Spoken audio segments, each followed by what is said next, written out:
Hi, I'm Billi Maddox, and do you like chicken sandwiches?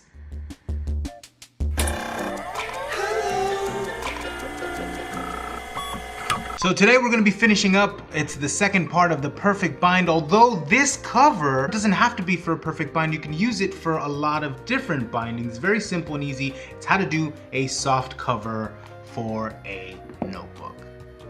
Let's get into it. I kind of started with a lot of energy there, and then it kind of petered out a little bit at the end.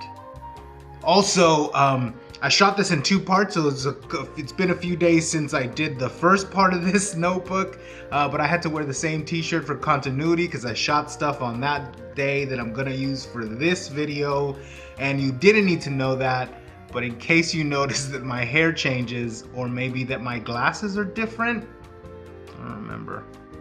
That's what's going on. In between coats of paint, you're gonna wanna take a little break. And what better way to take a break than maybe having a snack?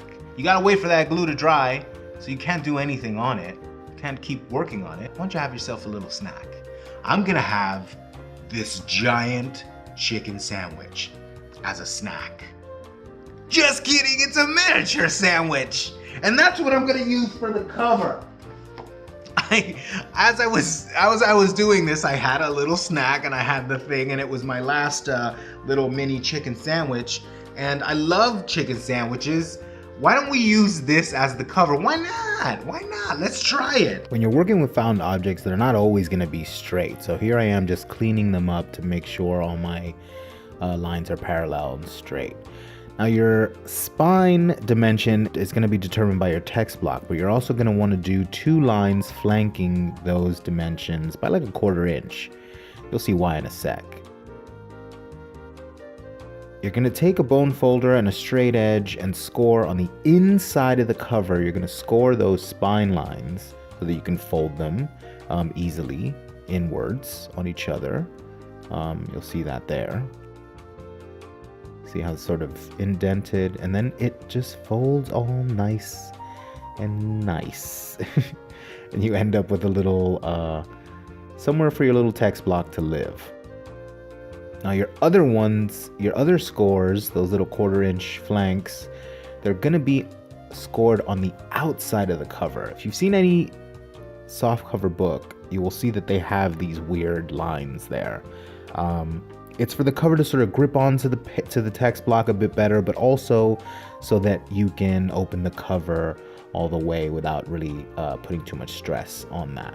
Get a straight edge and bend them back the other way. I know, it seems like it's weird. What are you doing? That's not the way a book goes.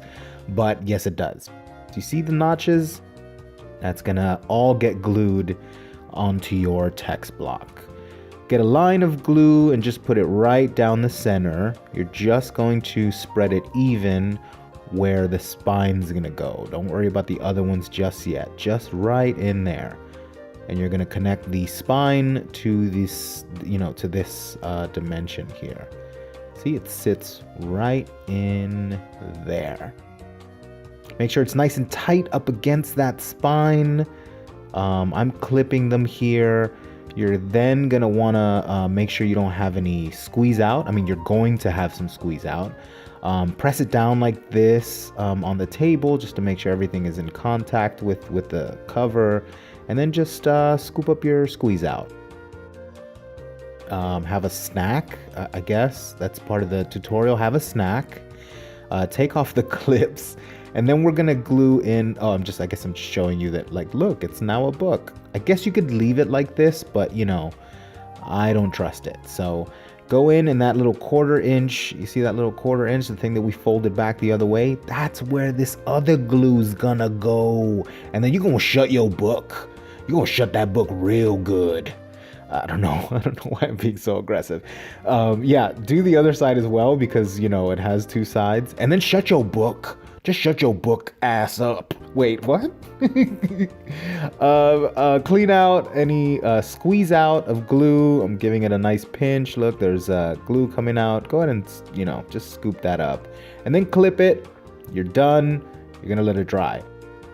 I'm here now checking out to see what adjustments I need to make. I need to trim down the pages. There's a little sliver on the top and bottom of the covers that I need to cut off. When you're trimming down pages, just go real slow. If you gotta go page by page, that's good, but if you press down, trust me, you're gonna mess it up. I, even doing that real slow, messed it up. It's gonna happen. It happens. It always happens. You see, I got a weird little raised area there. Don't worry, we're gonna take care of that with what? Boom, a nail file. I know it seems weird to get a sanding implement to go at paper, but because you usually sand wood, but where does paper come from? It comes from wood. So it's not that weird. Why are you looking at me like that? I'm just kidding. I like using a nail file because you can run it along the edge like this, and I don't know, I just think it's easier. I'm trying to knock down that little raised area that I had here. It ended up looking kind of clean. There's a weird little divot, but it's not really all that noticeable.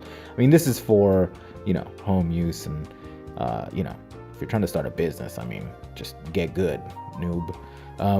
Here's the little sliver that I'm cutting off, and that's about it.